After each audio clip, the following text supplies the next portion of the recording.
नमस्कार दोस्तों, इजराइल की नानी याद आ गई है। यानी जो कहा जाता है सठे साठ्यम समाचरेत, मूर्ख को मूर्ख की भाषा में, दुष्ट को दुष्ट की भाषा में जवाब दिया जाए तो बड़ा ही अच्छा रहता है। ईरान ने वही किया है। कहा जाता है अति सर्वत्र वर्जित। इजराइल ने तो लगा जैसे कि अगल बगल के जितने भी मुस्लिम कंट्री हैं वे उसके लिए कीड़े मकोड़े हैं, उसे वह जब चाहेगा तब मसल देगा। तो इस प्रकार की जो उसकी गंदी सोच है, उस सोच का जवाब दिया गया है ईरान के द्वारा। ऐसा जवाब जो इजराइल की 7 पुश्तें याद रखेंगी। तो आइए इस समाचार को विस्तार से जानते हैं। लेकिन इसके पहले कि हम लोग आगे बढ़ें, आपसे निवेदन है कि इस चैनल को आप सब्सक्राइब करें और यदि यह वीडियो आपको अच्छा लगे तो इसे लाइक करें और अपने दोस्तों के बीच शेयर करें। अब हम लोग आते हैं रियल जो स्टेटमेंट दिया गया है हमारे ईरान के जो धर्म गुरु हैं खमनेई साहब। उन्होंने कहा है कि आगे आने वाले जुमे की नमाज को हम संबोधित करेंगे और इसके बाद हम फैसला लेंगे कि इस दुष्ट के साथ क्या किया जाए।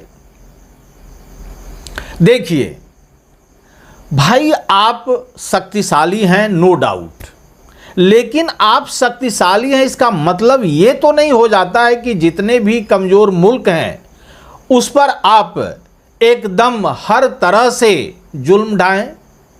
यह जुल्म ही ढाना हुआ ना। कितने शहरी लोग मारे गए, छोटे छोटे बच्चे, बूढ़े, ये सब लोग एकदम अभी किस हालात में हैं उसको यदि देखा जाए तो आपकी आंखों से आंसू थमने का नाम नहीं लेगी। ऐसी स्थिति बन गई है। तो इस स्थिति से कैसे छुटकारा पाया जाए, इसके लिए तो कुछ होगा ना। लेकिन यहां एक चीज और देखने को मिल रहा है। ये जो अमेरिका है, यह एक तरह से इतना ही दुष्ट कंट्री है जिसका कुछ भी उसके बारे में कहना कम ही होगा। देखिए होता क्या है और हुआ क्या है उसको जरा बढ़िया ढंग से समझिए। यहां जितने भी करीब करीब मिडिल ईस्ट के मुस्लिम कंट्रीज हैं, सबका अपना अपना रिसोर्सेस है।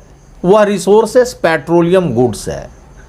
अब इन पर तानाशाही रखने के लिए यह क्या करता है, अमेरिका इजराइल की मदद लेता है, इजराइल से इन लोगों को दबाने का प्रयास करता है और इसके बाद फिर बीच में आकर वह बीच बचाव करता है, सुलह कराता है।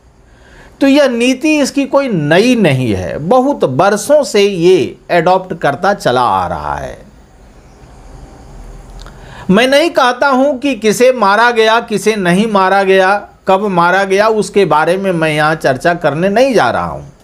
मैं चर्चा कर रहा हूँ कि निर्दोष नागरिक, निर्दोष शहरी जब मारे जाते हैं तो उसके लिए कोई संस्था बचा है जिसके द्वारा ये सब कुछ ख्याल रखा जाए? तो उत्तर मिलता है नहीं। क्यों कि यूएनओ जो संस्था है वह 5 कंट्री का पॉकेट संस्था हो गया है, पॉकेट इंस्टीट्यूट है। ये जब चाहेंगे, जैसे चाहेंगे, रोल एंड टॉल करेंगे किसी भी कंट्री के साथ। यह माने जो छोटे मुल्क हैं, जो कमज़ोर मुल्क हैं, उनकी नियति हो गई है लात जूता खाना। जो पावरफुल कंट्रीज हैं उनके द्वारा हमेशा यही रही है और ये बीच बचाव में दौड़ेंगे, कहेंगे आहा आपको यहाँ चोट लगा, ठीक है, हम उसका देखते हैं। तो ये सारी चीज़ें जो हो रही है, इसी पर आपको ध्यान यहाँ देना है कि आखिर ये कब तक चलेगा, ये अमेरिकन लॉबी कब तक यहाँ पर काम करते रहेगी। देखिए, इसके पीछे मैं बता दूँ, एकदम स्पष्ट है, यह बिजनेस हो गया है इन लोगों का, खास करके अमेरिका का यह बिजनेस हो गया है। क्या भाई? यह बिजनेस है कि दो मुल्कों को लड़ाओ, जब ये लड़ेंगे तो हमारा हथियार लेंगे। ये हथियार अलग अलग कंट्री में ये अपना उसका प्रदर्शन करते हैं, डेमो दिखाते हैं लोगों को कि देखो हमारा ये बॉम्ब ऐसा है, हमारा ये मिसाइल ऐसा है, हमारा ये एयरक्राफ्ट ऐसा है। इस प्रकार से ये डेमो दिखाते हैं। और जब डेमो दिखाते हैं ऐसा, तो लोग, जब लड़ाई होती है दो देशों के बीच में, लड़ाई होती नहीं है, लड़ाई ये करवाते हैं। इसमें भी इन्हें महारत हासिल है। आप वहाँ के सीनेट के जितने भी सीनेटर हैं, करीब करीब उनका मनी लगा हुआ है शेयर मार्केट में। और उस शेयर मार्केट में किस कंपनी में लगा हुआ है? जो डिफेंस के गुड्स को प्रोड्यूस करते हैं, और ऐसे डिफेंस प्रोडक्ट को ये बेचते भी हैं। तो इस प्रकार से इनका यह व्यवसाय बन गया है, यह बिजनेस बन गया है। यह नहीं कि ये इसके दोस्त हैं, ये इसके दुश्मन है, कदापि नहीं। ये कभी नहीं सोचना चाहिए कि ये इसके दोस्त और इसके दुश्मन है। ये पक्का बिजनेसमैन है। ये लाश पर, आपके लाश पर ये सौदा करते हैं। इनको इससे मतलब नहीं है कि आपके यहाँ बड़े बूढ़े बच्चे मारे जा रहे हैं, औरतें मारी जा रही हैं, इससे मतलब नहीं है। इनको मतलब है इनका हथियार बिक रहा है अथवा नहीं। तो इसने, इजराइल ने तो अपना काम कर दिया था। अब रह रह करके वह ईरान को उकसा रहा था, प्रोवोक कर रहा था। तो ईरान ने भी कहा था कि हम इसका बदला लेंगे, लेकिन किसी को भी यह पता नहीं था कि ईरान इस प्रकार का बदला लेगा। न्यूज़ में जो आ रहा है, किसी मैंने चैनल के द्वारा या और भी स्रोतों से कहीं कहा जा रहा है कि 150 मिसाइल इसने फायर किया। किसी स्रोत से, दूसरे स्रोत से पता चल रहा है कि 200 मिसाइलें दागी गई। उसमें ऐसी ऐसी मिसाइलें दागी गई जो आवाज़ की गति से भी दोगुनी रफ्तार से वह दूरी तय कर रही थी। यानी कहा जा रहा है कि जो मिसाइल छूटी ईरान से, वह 12 मिनट के अंतर्गत वह तेल अवीव से थोड़ा सा 150 मीटर दूर वह वहाँ गिरी है। तो इस प्रकार से आप जरा सा समझिए कैसे ईरान ने इन्हें तबाह। लेकिन याद रखना पड़ेगा कि ईरान ने किसी भी प्रोटोकॉल को तोड़ा नहीं है। यानी शहरी जो हैं, वहाँ के जो नागरिक हैं, वहाँ इसने बमबारी नहीं की है। जितने मिलिट्री बेस हैं वहीं पर बमबारी किया गया है। करीब करीब कहा जा रहा है, जो सूचना आ रही है, 3 से 4 एयरबेस को उड़ा दिया गया है। और वैसे वैसे एयरबेस को उड़ाया है जहां पर कि अमेरिकी जितने भी डिफेंस गुड्स हैं, आर्मामेंट्स हैं, वे आते थे इजराइल के पास। अब इसे समय लगेगा, अमेरिकन प्लेन यहाँ लैंड नहीं कर पाएंगे, और उस स्थिति में इनके सामानों की आपूर्ति तुरंत नहीं हो पाएगी। तो इसमें भी तो ये तो हुई ईरान के द्वारा, और ईरान के द्वारा ऐसा वैसा नहीं, जैसे लग रहा था कि मिसाइल की बरसात हो रही है। हम लोग कहते हैं ना, cats and dog rainfall, like that, है ना। कि मिसाइल की बारिश हो रही है फूलझड़ी के रूप में। अच्छा, हमारे गोदी मीडिया ने कहना शुरू किया, अरे वो कुछ मिसाइल वगैरह नहीं था, कि वो तो ऐसे ही फूलझड़ी टाइप का था। ये गोदी मीडिया का कहना है। और यहाँ कुछ भी नहीं हुआ है, इजराइल को कुछ हुआ नहीं है, मैंने कुछ भी बर्बाद नहीं हुआ है। यदि बर्बाद नहीं हुआ है तो वे किस प्रकार से वहाँ के नागरिक बंकर में थे, कैसे औरतें और बच्चे रो रहे थे, इसका जो वीडियो आया है।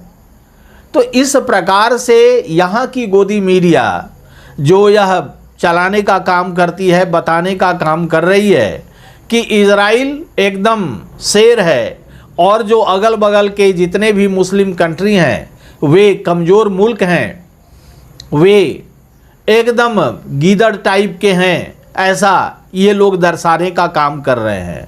मानो यही लड़ाई लड़ रहे हैं, ऐसा लग रहा है इन्हीं की लड़ाई वहाँ जीती जा रही है, हारी जा रही है। इनके अनुसार से तो इजराइल बॉस है अभी भी, लेकिन इजराइल को जो दर्द हुआ है वह तो इजराइल ही न बता पाएगा, ये तो यहाँ से देखने वाले हैं। और इनको तो मज़ा आता है जब किसी मुस्लिम कंट्री पर इजराइल आक्रमण करता है तो ये बड़े खुश होते हैं। इनकी दिली है ना तमन्ना है कि वे सारे मुस्लिम कंट्री इजराइल के जेब में हो जाए। आखिर इनको क्या फ़ायदा मिलेगा, मैं ये पूछना चाहता हूँ कि आखिर इन्हें फ़ायदा क्या मिलेगा। इन्हें तो कोई फ़ायदा नहीं मिलेगा, लेकिन एक जुनून बना करके इन्होंने रखा है अगेंस्ट द मुस्लिम। तो अगेंस्ट द मुस्लिम कम्युनिटी जाने से आपको कोई फ़ायदा होने वाला नहीं है। इजराइल आपको गोल्ड और सिल्वर देने की स्थिति में नहीं है, ना डायमंड देने की स्थिति में है। वह तो अपने कर्ज के बोझ से इतना लदा हुआ है कि वो अब भीख मांगने की स्थिति में आ जाएगा। अमेरिकी मदद, कहिए इमदाद जो मिल रहे हैं उसके आधार पर वो अभी तक टिका हुआ रहता है। यदि अमेरिकी मदद तुरंत बंद कर दी जाए तो वो घुटने पर आ जाएगा। जितने भी अरेबियन कंट्री हैं, जितने भी वहाँ के लोग हैं, देखिए वहाँ भी एकता नहीं है, यूनिटी नहीं है। वहाँ होता क्या है कि आपस में ही ये मुस्लिम कंट्री लड़ रहे हैं, एक दूसरे से बैर पाले हुए हैं। और उसका कारण मेन है अमेरिका। अमेरिका किसी को किसी के साथ सटने नहीं दे रहा है, क्योंकि वे एक दूसरे के साथ यदि संबंध बना लेंगे अच्छा, तो उसका फिर हथियार बिकेगा कैसे। So many things are there. आपको जरा समझना होगा कि इसके पीछे क्या है। व्यापारी हमेशा अपना लाभ देखता है और आपके बीच में क्या संबंध है उससे उसको कोई मतलब नहीं है। आपने देखा क्या न्यूक्लियर बम था उसके पास, इराक के पास, जो कि वहां के राष्ट्रपति को फांसी पर चढ़ा दिया गया। क्या कहीं और भी दिक्कत थी लीबिया में, जो कर्नल गद्दाफी को दौड़ा दौड़ा करके मार दिया गया। तो ये सारी चीजें पेट्रोल की हैं। और फिर हथियार बिक्री का मामला है। इन दोनों को आप यदि देखेंगे तो आपको पता चल जाएगा कि भारत और पाकिस्तान के बीच में दुश्मनी करने का जो मेन कल्प्रिट है, दोषी है, वह अमेरिका है। यहां भी वही स्थिति है। तो हम लोग बात करें जरा सा वहां कि वहां की स्थिति क्या हुई। देखिए, जब उसने सोचा कि हिजबुल्ला अभी कमज़ोर हुआ है, उसने सोचा है नहीं, सोचा कि हिजबुल्ला अभी कमज़ोर हुआ है लेबनान में, तो उसने सोचा कि अभी यह टाइम है जिस पर कि आक्रमण किया जा सके। और जो अपने आर्मी को कुछ भाग को कब्जा करने के लिए भिन्न भिन्न जगहों पर उसने उतार दिया। लेकिन ये पहले से ही तैयार बैठे थे। हिजबुल्लाह पहले से ही एकदम तैयार बैठे थे कि आओ हम तुम्हें निगलेंगे। और इनकी ऐसी हार हुई कि आप कल्पना भी नहीं कर सकते हैं। सैकड़ों के तादाद में इनके आर्मी पर्सनल मारे गए। ये स्थिति है। इतनी बुरी स्थिति कभी भी कभी भी इजराइल की नहीं हुई थी। आज जो स्थिति है उसमें इजराइल अभी इतना कमज़ोर हो चुका है, यदि थोड़ा देर के लिए आप एज्यूम कर लें कि अमेरिकन इमदाद वहाँ नहीं पहुँचे, अमेरिकन मदद वहाँ नहीं पहुँचे, तो यह एक कटोरा लेकर के भीख मांगता हुआ नजर आएगा। ये स्थिति है। केवल चूंकि रेशियल ग्राउंड पर चूंकि वे मुस्लिम हैं इसलिए हम उन्हें मारेंगे, I think it is not good. In no way it is good. किसी भी रूप में आप इसको जस्टिफाई नहीं कर सकते हैं। यदि आप कमजोर हैं तो क्या हम आपको मार देंगे? हम आपको तड़पाएंगे, टॉर्चर करेंगे? यही कुछ है उनके नियति में, और कुछ नहीं है।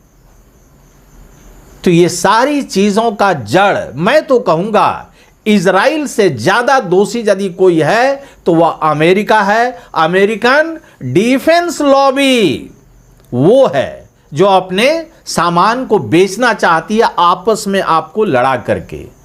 तो खैर कंक्लूजन ये हुआ कि इजराइल की 7 पुश्तें ईरान के आक्रमण को और लेबनान के हिजबुल्लाह के आक्रमण को याद रखेंगी आने वाले समय में, और फिर ऐसी स्थिति वे नहीं लाएंगे कि जिससे फिर से किसी रूप में इन पर आक्रमण करने के बारे में वे सोच भी सकते हैं। लेकिन होगा, पता नहीं ये युद्ध कहां लेकर के जाएगा हमें। देखिए आगे देखते हैं क्या होता है। तो इस वीडियो में इतना ही। यदि यह वीडियो आपको अच्छा लगे तो इसे लाइक करें, शेयर करें और कमेंट सेक्शन में जाकर अपनी बहुमूल्य राय मुझे ज़रूर दें। धन्यवाद।